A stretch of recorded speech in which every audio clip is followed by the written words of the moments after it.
जिले में जितने भी संगठित अपराधों में सक्रिय बदमाश हैं या एचएस हिस्ट्री शीटर हैं, उनके खिलाफ निरंतर हम दबिश देते रहते हैं। आज MN Dinesh sir, additional DG ANTF AGTF के निर्देशन में उनकी एक स्पेशल टीम आई थी, जिसमें आरपीएस अधिकारी एंड डिप्टी एसपी रैंक के अधिकारी और ईआरटी की टीम आई थी, जो इमरजेंसी रिस्पांस टीम होती है, हमारी स्पेशल टीम होती है दबिश एंड इमरजेंसी के लिए। वो उस टीम के साथ और हमारी जो झुंझुनू पुलिस की टीमें थी, उनके साथ करीबन 100 बाहर की जो पुलिस थे और 100 के करीब हमारी ज़िले की पुलिस थी। हमने कई चिन्हित जो गैंग के सदस्य होते हैं, आपने सुना होगा, डिफरेंट डिफरेंट गैंग हैं जो उसके सदस्य जो झुंझुनू ज़िले के बाई चांस उनसे ताल्लुक़ रखते हैं, उन अपराधियों के खिलाफ हमने दबिश दी है और हमने उनके ठिकानों पर बड़ी ही बारीकी से सर्च की है। उस सर्च में हमें 2 बदमाशों के पास कारतूस और हथियार मिले हैं। एक बदमाश है चिरानी का अनिल, उसका भाई विक्रम।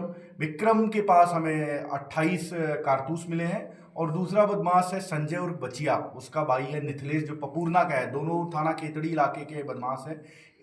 इसके यहाँ हमें बचिया के घर पे हमें 1 पिस्टल और 3 कारतूस मिले हैं। तो इनके खिलाफ हम संगठित अपराध की धारा 111 बीएनएस और आर्म्स एक्ट की कार्रवाई कर रहे हैं और जिले में जितने भी अपराधी हैं उनको एक स्ट्रांग मैसेज देने की कोशिश एजीटीएफ की तरफ से और झुंझुनू पुलिस की तरफ से ये मुहिम थी कि जितने भी अपराधी हैं उनको हम कहीं से भी पकड़ के निकालेंगे और कहीं भी उन्होंने छुपा रखे हैं। अभी जो हमने कारतूस ढूंढे हैं वो हमने खेतों से और बीज के बोरे खोल खोल के हमने वो ढूंढे हैं। तो हम कहीं भी कोई संदिग्ध सामग्री या अवैध कारतूस या हथियार रखता है तो उसके विरुद्ध भी हम कार्रवाई करेंगे। तो ये जो कार्रवाई है वो अपने एडीजी दिनेश एमएन सर के नेतृत्व में और हमारी पुलिस और जो एएनटीएफ एजीटीएफ की पुलिस है, हमने मिलकर इस कार्रवाई को अंजाम दिया है। सर इसमें कोई गिरफ्तारियां वगैरह भी हुई हैं? जो 2 बदमाश मैंने बताया, अनिल उसका भाई विक्रम के कब्जे से हमें ये कारतूस मिला है और जो दूसरा बदमाश है संजय और बचिया, उसके जो भाई है निथिलेश, उसके कब्जे से मिला है। दोनों को गिरफ्तार कर लिया गया है।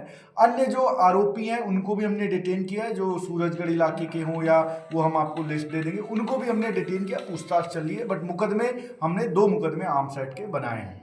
सर कौन से क्या गैंगों से इनके ताल्लुक? ये 2 तरह की चीज़ें हैं। एक तो जो गैंग बना के वारदात करते हैं, आपने सुना होगा झुंझुनू में पहले एक बड़ा बदमाश 4 गुर्गे पाल लेता है। उस तरह के जो गैंग है उसका मोस्टली है और बाकी जो बाहर से बैठे हुए अपराधी भी इनको हायर कर लेते हैं, कई बार घटनाएँ कर देते हैं। हरियाणा और पंजाब में कई घटनाएँ हुई। उस तरह के जो गैंग है जो बाहर बैठे हुए हैं, उनके भी सदस्य इसमें शामिल हैं।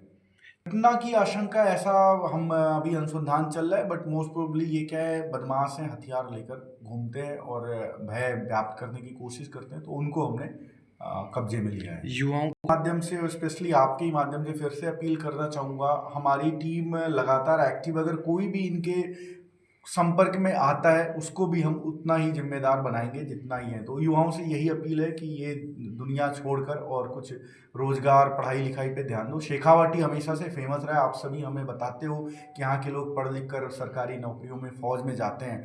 वहाँ पर अगर ऐसे लोग शुरू होते हैं तो मीडिया और हमारी और समाज की जिम्मेदारी है कि इस चीज़ पे अपील करके और उनको पाबंद करें। हम इनके खिलाफ सख्त से सख्त कानूनी कार्रवाई करेंगे।